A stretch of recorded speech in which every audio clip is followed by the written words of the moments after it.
Baik, bismillahirrahmanirrahim. Assalamualaikum warahmatullahi wabarakatuh. InsyaAllah hari ini menyambung kembali pelajaran kita dalam pelajaran yang kelima, iaitu bab pusaka musyarakah. Jadi sebelum ni saya dah terangkan apa tu pusaka musyarakah dan kenapa boleh terjadi pusaka musyarakah.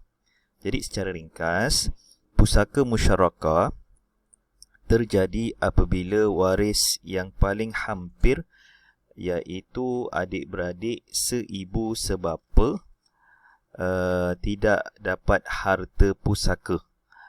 Boleh ulang kembali, lihat saya punya video tentang pusaka musyarakah yang pertama. Tengok macam mana boleh terjadi pusaka musyarakah ni. Jadi secara ringkasnya, pusaka musyarakah ni ialah cara lain yang diijtihadkan oleh Sayyidina Umar radhiyallahu an kerana waris yang paling hampir, iaitu adik-beradik seibu sebapa, dia tak dapat harta, sedangkan dia layak dapat asabah. Dia dapat asabah tapi disebabkan harta si mati tu dah dihabiskan oleh ahli-ahli furud yang lain. Jadi terjadilah pusaka musyarakah. Jadi dalam video kali ini saya nak tunjukkan jalan kerja, cara pengiraan untuk kita ketahui berapakah kadar yang akan diperolehi oleh waris yang berkaitan lah. Iaitu ada dua je waris yang berkaitan, iaitu adik-beradik seibu dan juga adik-beradik seibu sebapa. Baik, kita tengok terus contoh yang diberikan ni. Baik, ini adalah cara pembahagian faraid yang asal. Tengok atas ni, pembahagian yang asal. Okey, ni asal. Jadi contoh dia bagi si mati. Ingat pusaka musyarakah hanya berlaku pada satu situasi. Ini situasi dia, iaitu seorang mati tinggalkan 4 orang waris, iaitu waris yang pertama suami, ibu, 2 orang adik-beradik seibu, seorang adik-beradik lelaki seibu sebapa.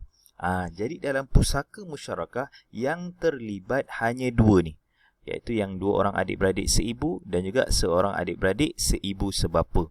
Tak kisahlah 2 orang ke 3 orang ke, yang penting yang terlibat hanya adik-beradik seibu dan juga adik-beradik seibu sebapa untuk si mati tadi.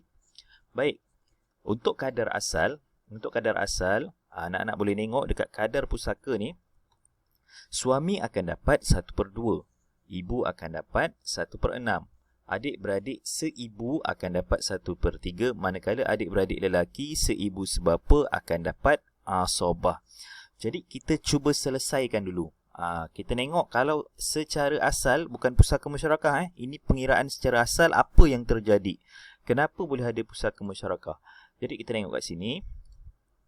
Okey, kita kirakan dulu. Pertama sekali kita kena cari asal masalah. Macam biasa, selesaikan yang furud dahulu. Jadi kena samakan penyebut. Jadi yang atas ni perlu didarabkan dengan 3.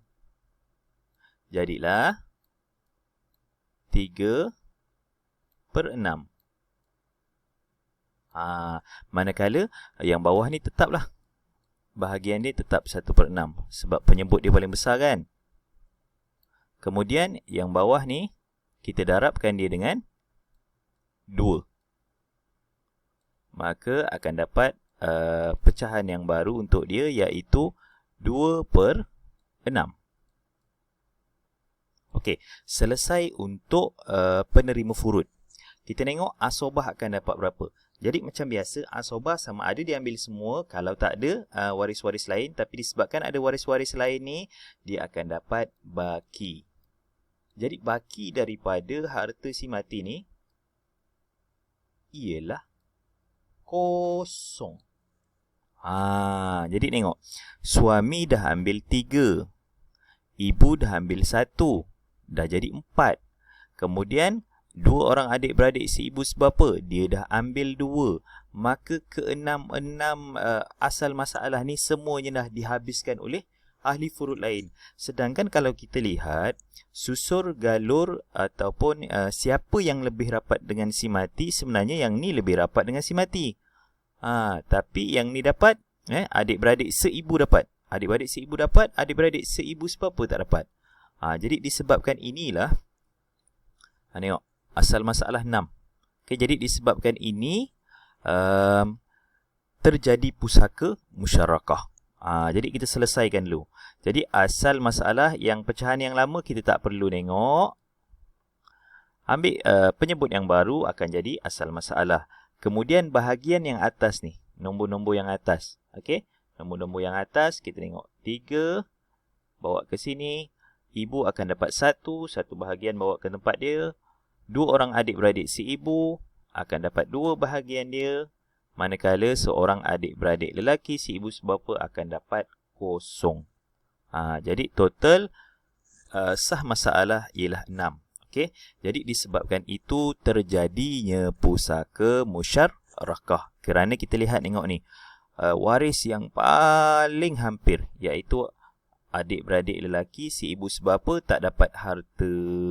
Disebabkan itulah terjadinya pusaka musyarakah. Jadi kita akan lihat sebentar lagi macam mana cara pengiraan untuk penyelesaian pusaka musyarakah. Ingat, yang saya bagi contoh awal ni, ini ialah pembahagian yang asal. Ini bukan pusaka musyarakah. Ini cara yang asal. Baik, kita tengok cara untuk pembahagian pusaka musyarakah. Baik, pembahagian mengikut pusaka musyarakah. Yang tadi tu pembahagian ikut asal. Yang ni pembahagian mengikut pusaka musyarakah. Seorang mati meninggalkan sama macam tadi contoh yang diberi. Okey, cuma dekat sini ingat suami dan juga ibu ni tak terlibat langsung. Ni tak terlibat ni. Diorang akan terima diorang punya bahagian ikut kadar yang asal. 2 ni je yang terlibat. Jadi kita tengok kadar pembahagian yang baru. Suami tetap dapat 1/2, ibu tetap dapat 1/6, manakala adik-beradik seibu tadi patutnya dapat 1/3. Manakala adik-beradik lelaki seibu sebapa pula akan dapat asabah. Tapi bawah ni bila jadi pusaka musyarakah, dia akan berkongsi. Adik-beradik seibu sebapa tadi, adik-beradik lelaki seibu sebapa takkan dapat asabah lagi. Dia akan berkongsi dengan adik-beradik seibu. Baik. Jadi kita akan kira dulu. Kita akan kira macam mana cara cari asal masalah. Pertama sekali sama macam tadi juga. Yang ni kita kena samakan penyebut. Didarabkan dengan 3. Akan jadi 3/6. Yang ni tetap 1/6. Penyebutnya dah memang paling besar. Yang ni sama je kira macam tadi. Didarabkan dengan 2. Akan jadi 2/6. Baik. Jadi dah kirakan macam ni. Pecahan yang lama ni kita lupakan. Pecahan yang lama kita lupakan terus. Ingat, dah dapat pecahan yang baru, pecahan lama kita lupakan terus. Baik, jadi seterusnya kita akan cari asal masalah. Ingat, asal masalah ialah penyebut yang baru. Jadi penyebut yang baru ialah 6. Kemudian bahagian untuk setiap waris ialah, tengok yang atas. Suami dapat 3. Ibu dapat 1. Manakala untuk 2 orang adik-beradik seibu dan juga seorang adik-beradik lelaki seibu sebapa akan berkongsi 2. Akan berkongsi 2. Jadi macam mana? Tengok ada 2 orang campur dengan seorang. Total ada berapa orang? Total ada, jumlahnya ada 3 orang. Sedangkan dia dapat bahagian 2 saja. Macam mana dia dapat 2 dia nak bahagikan kepada 3 orang? Jadi dalam masalah ni ada lagi kena tambah jalan kerja, iaitu keseluruhan asal masalah ni keseluruhan asal masalah akan didarab dengan 3. Asal masalah yang lama ni didarabkan dengan 3 akan jadi 18.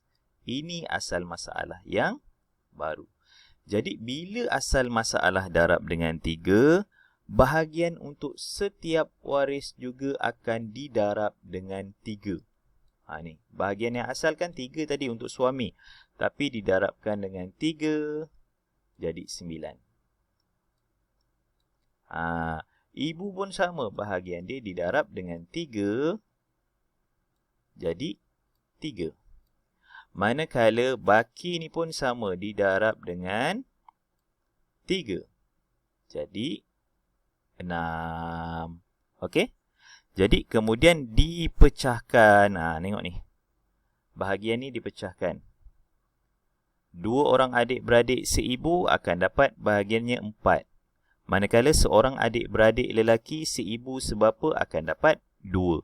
Kenapa dia dapat lebih lagi sikit daripada yang atas? Kerana dekat sini ada 2 orang, manakala dia seorang. Jadi adillah sebenarnya setiap adik-beradik hanya akan dapat 2 sahaja. Kemudian yang terakhir, sah masalah pun akan jadi 18 juga. Okey? Jadi setakat tu sahaja untuk hari ini.